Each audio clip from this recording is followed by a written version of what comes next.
Hello and welcome back. Soul Search Sunday with Johnny Tiger and Kitten in the background. Eavesdropping. Kitten. Kitten.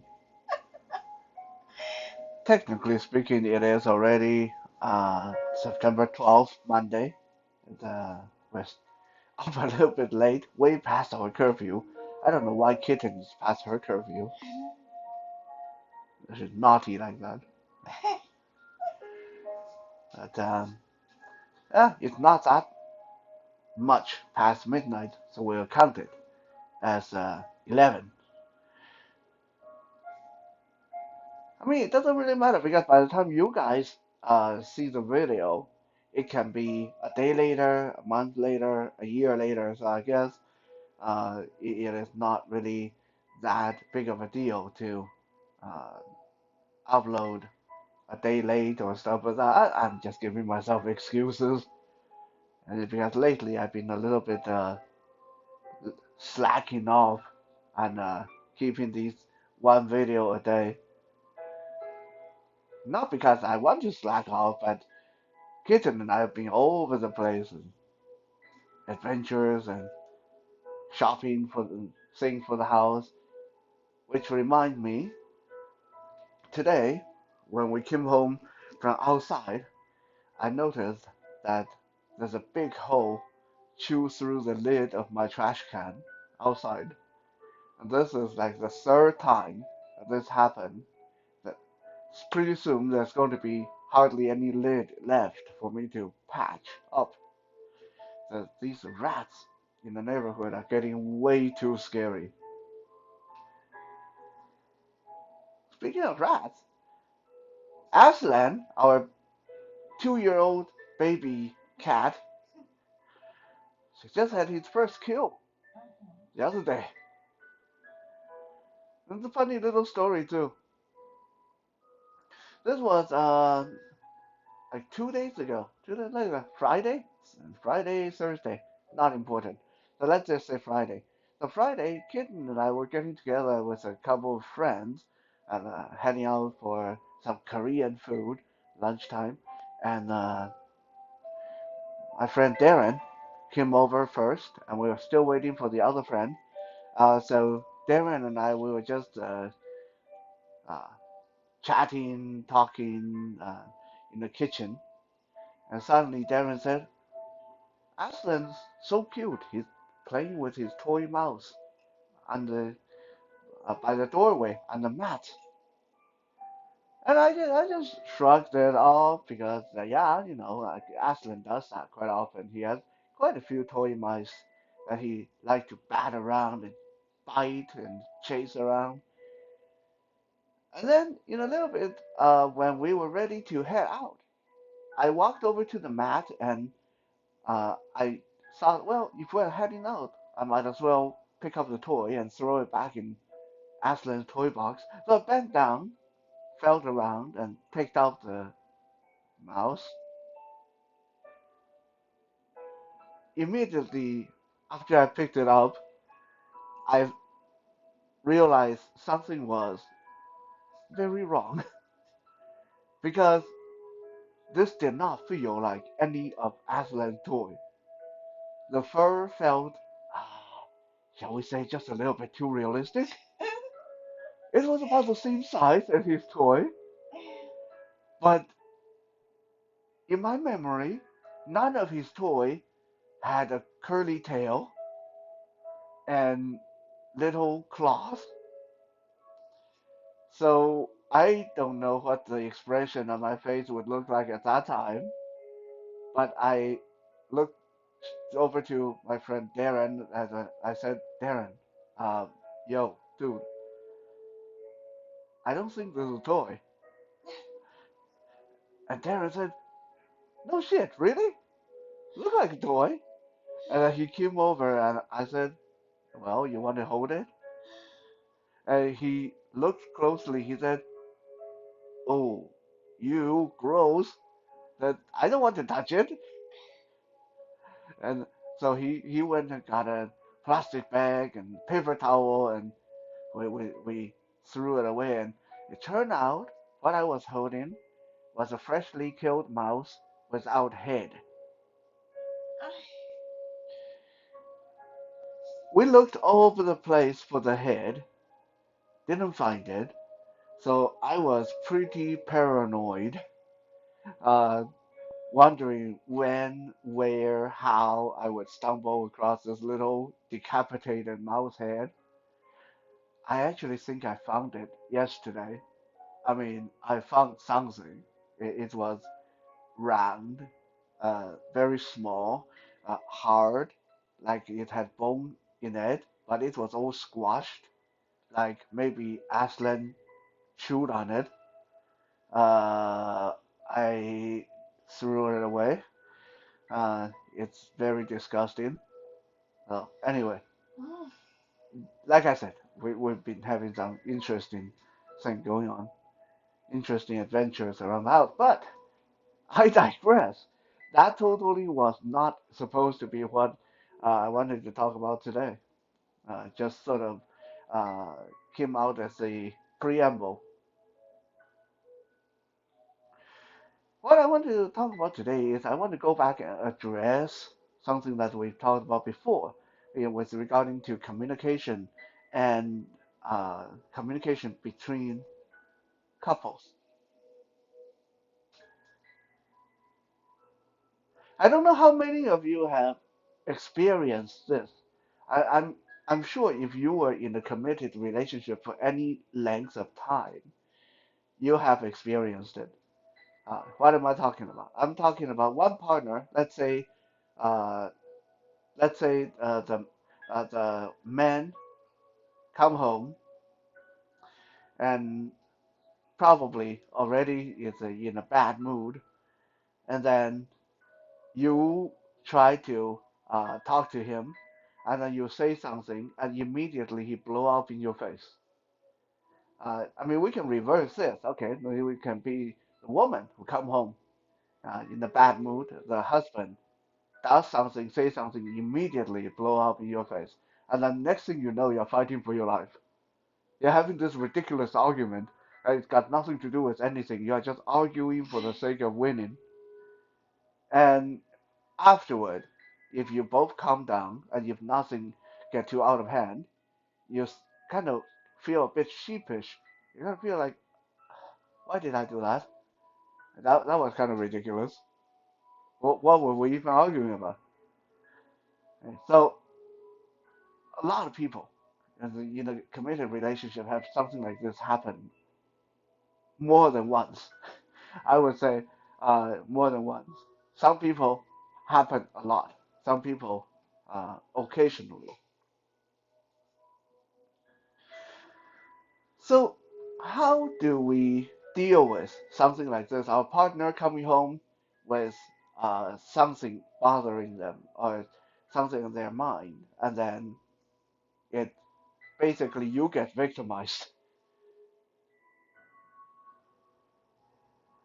Well, there's several things to realize, and most of them are just tiny little things that will make the situation a lot better. Nothing is going to completely alleviate this. It's just going to happen occasionally. But there are things you can do to minimize its happening.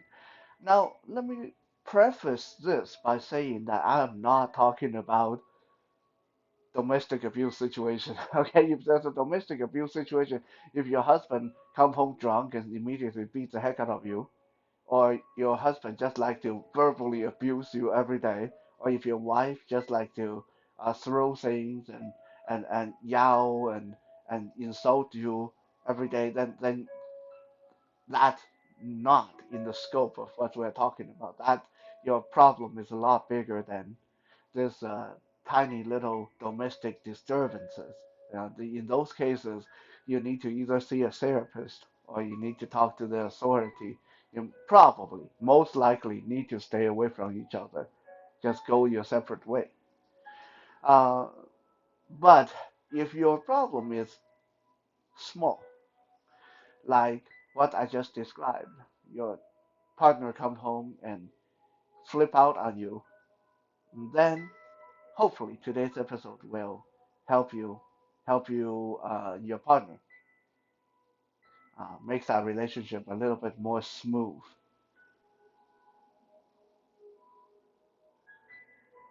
So the first thing to realize is when your partner blow up in your face like this, don't take it too personal. If anything, uh, you should, or let me take away the word should, you can even feel a little bit glad that they do that. Why do I say that? Like some people say, what the hell?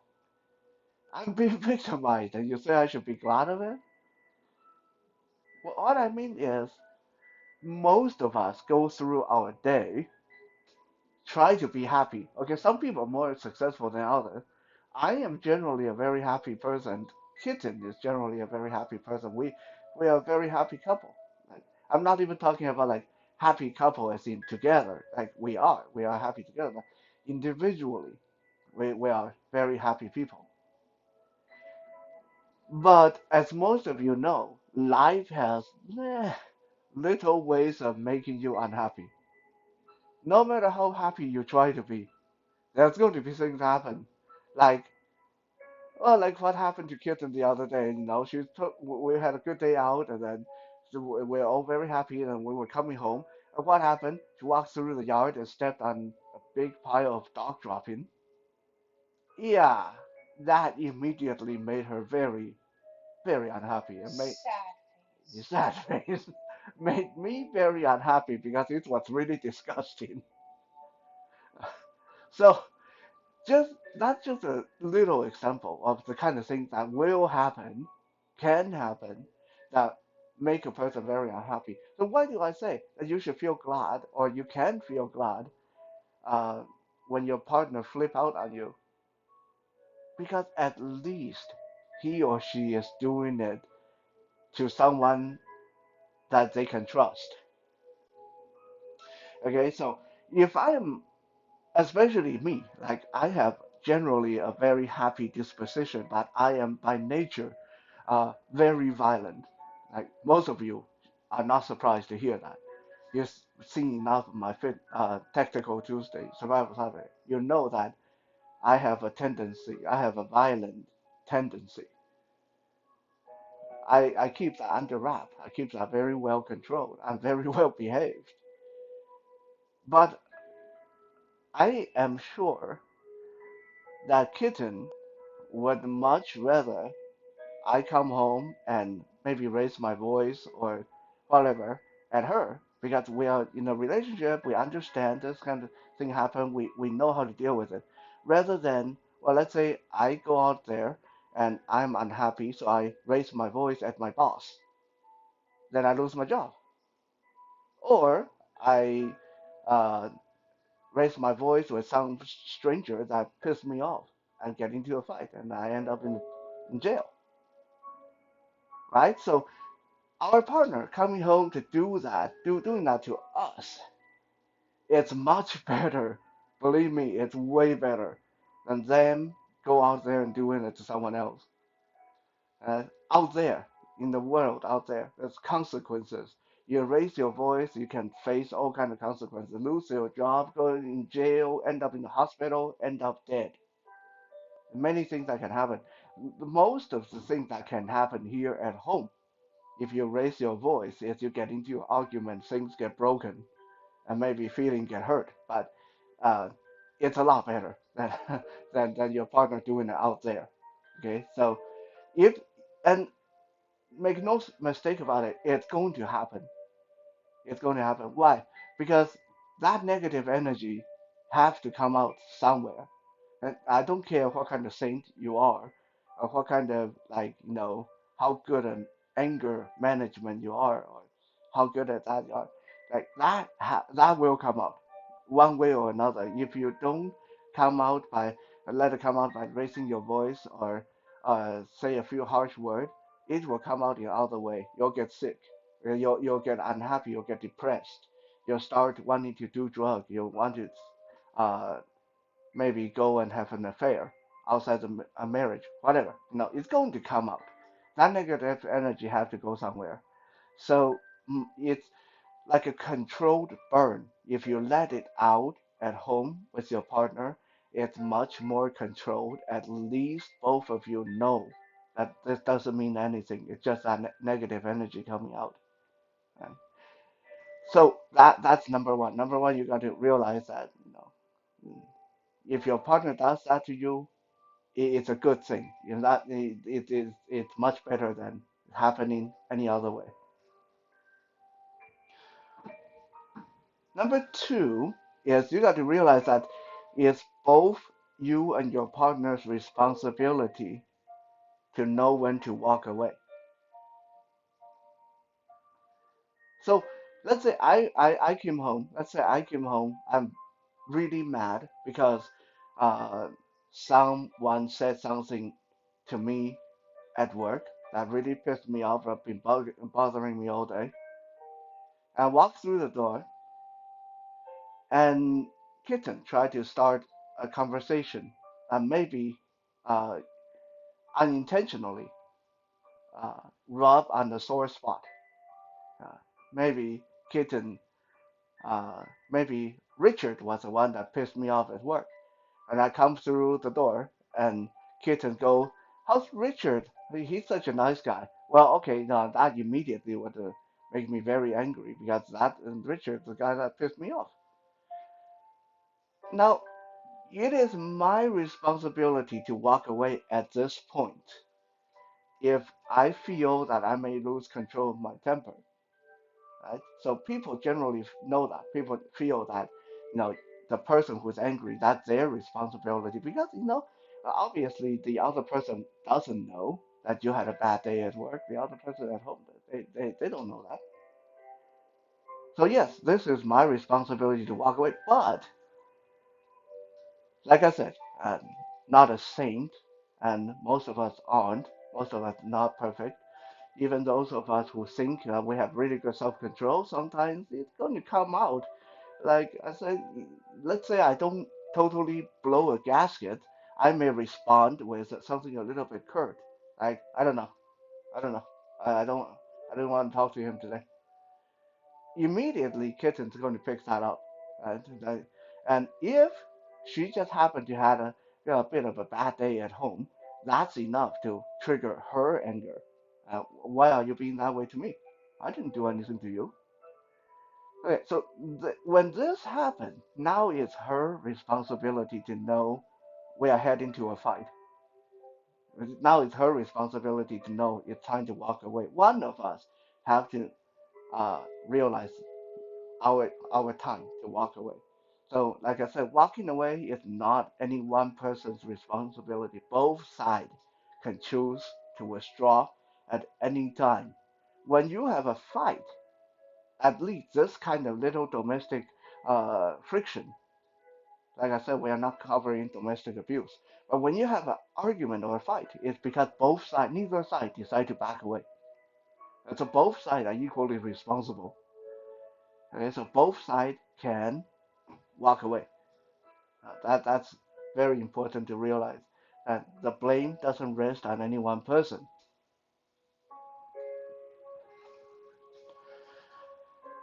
Number three, and this is probably out of all of this, it's going to be the most important, is to understand that it's not the end of the world. Right? To understand that, okay, you had a fight, you had an argument, you're raising your voice at each other. As long as you keep in mind that you love each other, you respect each other, even if you have to break a plate, even if you have to break a chair. Let me quickly say that it never happened in our relationship.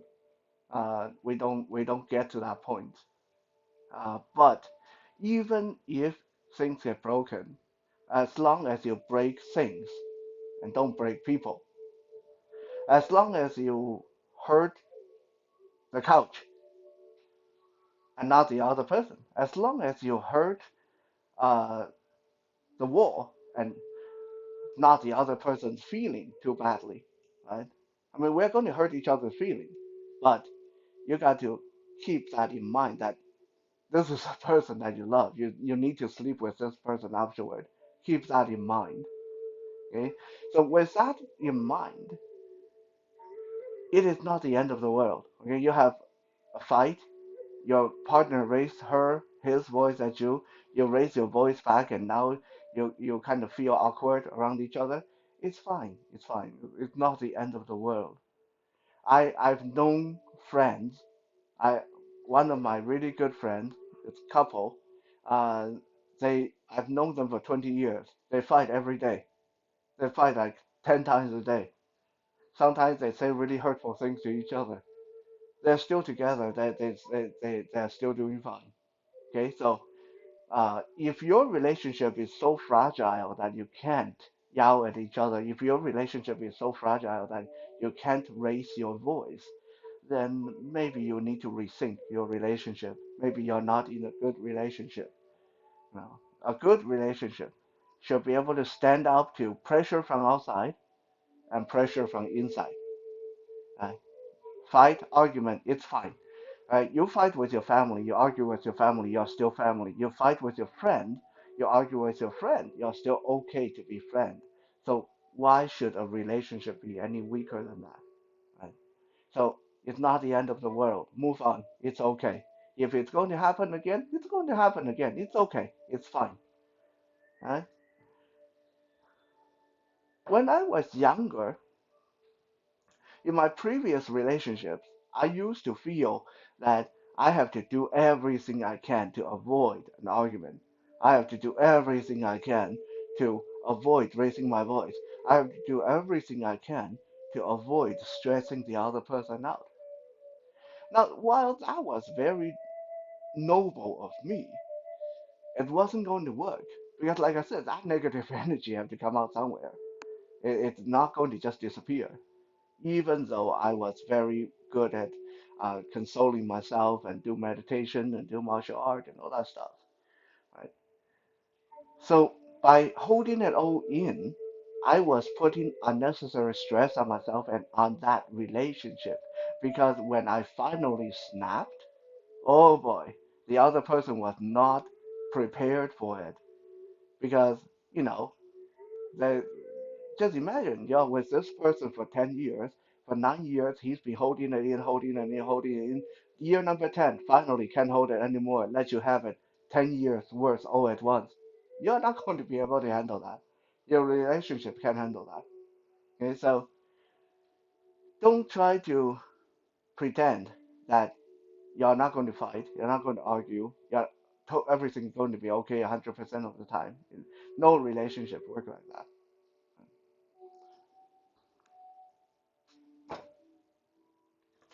Last but not least, and the main point of what I want to talk about today.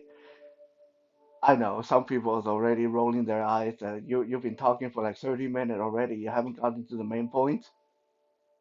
Hey, fight me in my video. I talk a lot. Okay, you guys are getting this for free, so never mind. You can turn it off if you don't like it. Main point is diplomacy is not just for outside people. A lot of people I know a lot, like almost everyone I know in a relationship makes this mistake. I'm diplomatic with the outside people because I'm comfortable with you. I trust you, so I feel I can be myself. Wrong, okay? I mean it's okay to be yourself, but just because you're in a relationship doesn't mean that it's okay to walk around picking your nose, sticking your dirty hand in the other person's food, right? You don't do that. We're not supposed to do that. So why should you do the equivalent emotionally? Diplomacy should not be just for the outside people. If this person is the person you love the most, then you should be the most diplomatic that you can with this person, because this person deserves the same, if not more, than other people, as far as feeling, consideration, and yes, diplomacy.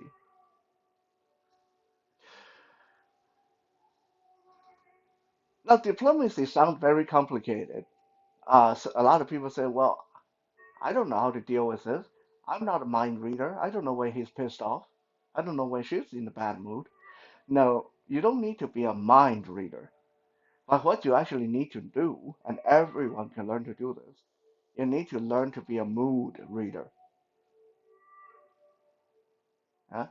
So if kitten come home from outside and she, I ask, hey, how's your day? And she go, fine, I had a great time. And I immediately feel the mood. Okay, yeah, that was sure. She's kind of excited. Then I can follow up with, what did you do? Tell me about it. I can change my tone to follow that. This is very important, okay? Diplomacy is not just about the right thing to say. It's about following in the mood, try to dial yourself, to try to dial into the same frequency. Now, if I come home and kitten says, how was work? All right, it's okay. Then probably she can uh, guess that uh, it wasn't that good.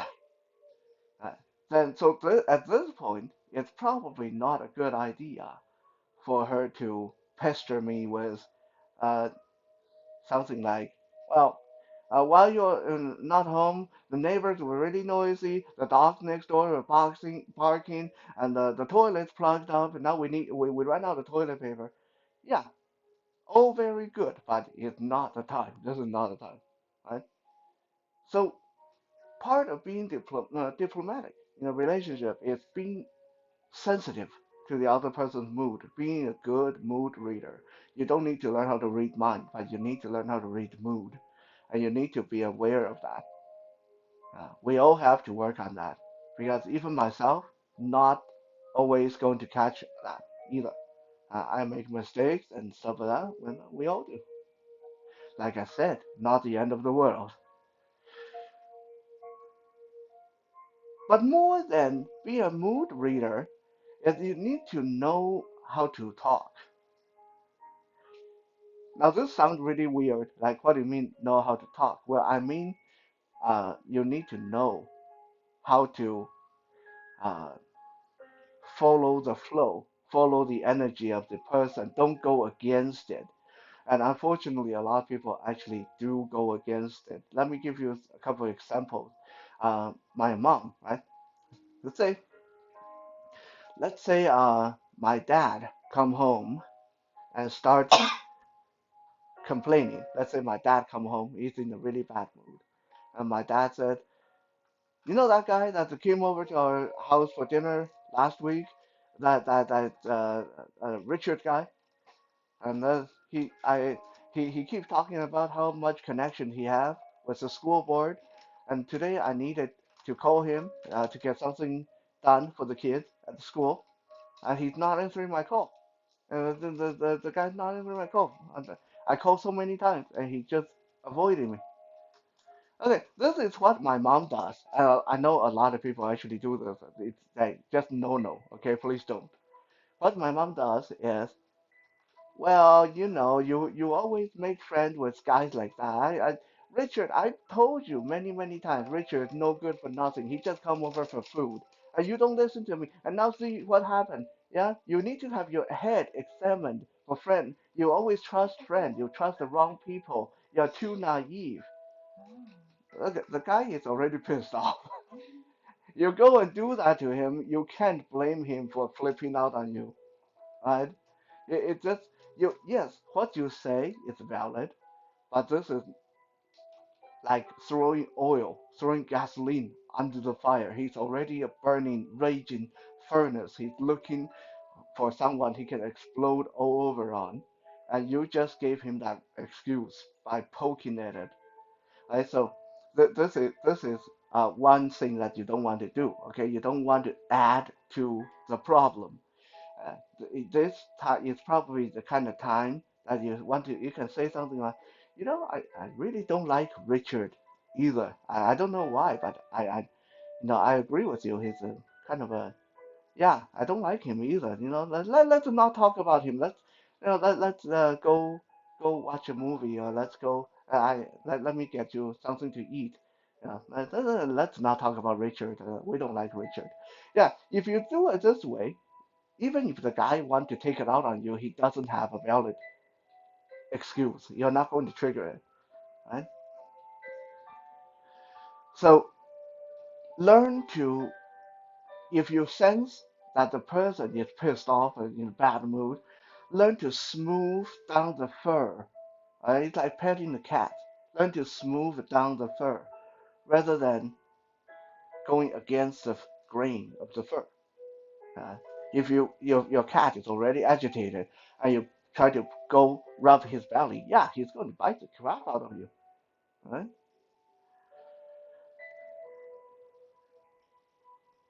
Now, um, another problem that we see in a similar situation is sometimes partners that listen to uh, another partner gripe, being angry, feel it's no big deal, so they ignore it. This is another one that now I would say I'm personally a little bit responsible for that one sometimes, especially if I'm kind of busy with something and my partner try to talk about something that I feel is very trivial. Uh, it's something that I am personally working on. Let me give you another example like that. So let's say my friend George's wife, come home from work and say, "Oh my God, the work was so hard today. Though those women at work, they talk, talk, talk, and I couldn't concentrate, and they just gossip so much. I hate this job." And George is sitting there, uh-huh, yeah. Well, George may be busy with a video game. George may be busy with banking or something. And yes, dear, yes, dear, yeah, okay, yeah, whatever. Look, it's not that big of a deal. Whoa, don't say that, okay? You may feel that. You have the right to think that. You have the right to feel that, but do not belittle the other person's feeling by saying, look, it's not that big of a deal when they are trying to complain to you about their stress at work. Because again, all you do in the end is give them a reason to blow up in your face. Because now you're belittling their feeling. It's not good, not cool. So in this case, if you feel the other person really need to talk, then if what you're doing is so important you can't leave it, then you can say, "Hey, hold on, I want to hear what you're saying, but give me a couple of minutes. I need to finish the this on the phone. Hold on." Or stop what you're doing. Okay, this is supposed to be someone you live with, you sleep with. You can give them the time. Okay, they need to talk about it. And again, you can say, yeah, I know that some of these women they do talk a lot, and yeah, I know what you mean. I understand. I hate it when people do that too. So hey, what do you think? Let's go out for a walk. Yeah, nice and peaceful resolution. No argument.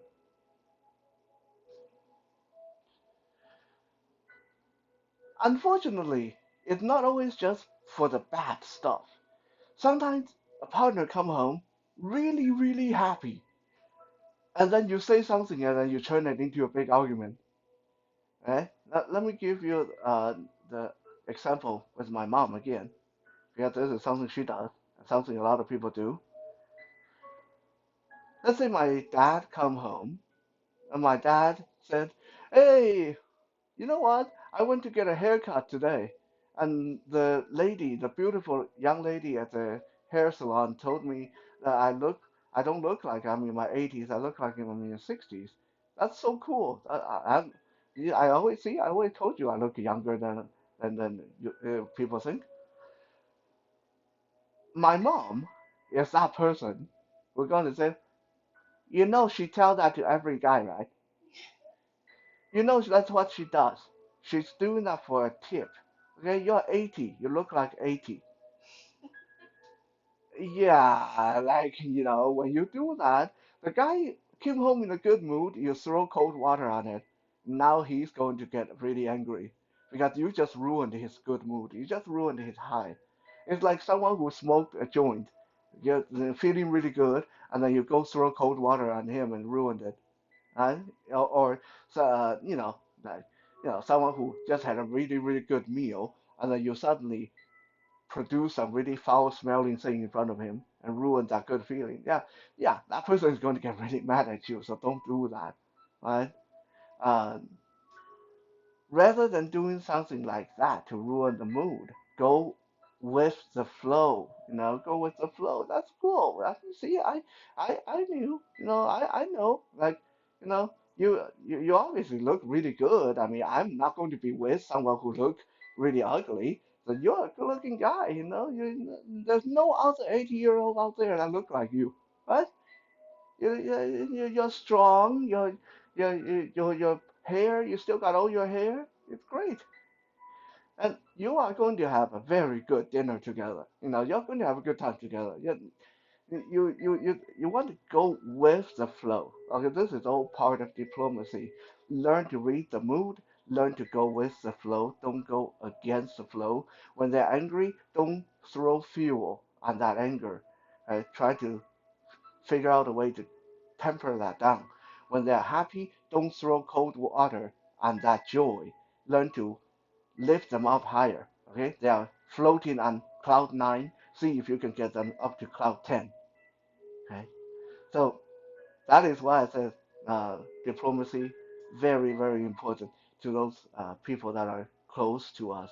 And if you want to cut down on these little glitches that you may run into in your relationship, then it's something that really worthwhile practicing. I hope that this episode will help someone out and maybe improve your relationship in some way. Now, Kitten and I will be good boys and girls and go to bed. So we'll see you guys later. Bye.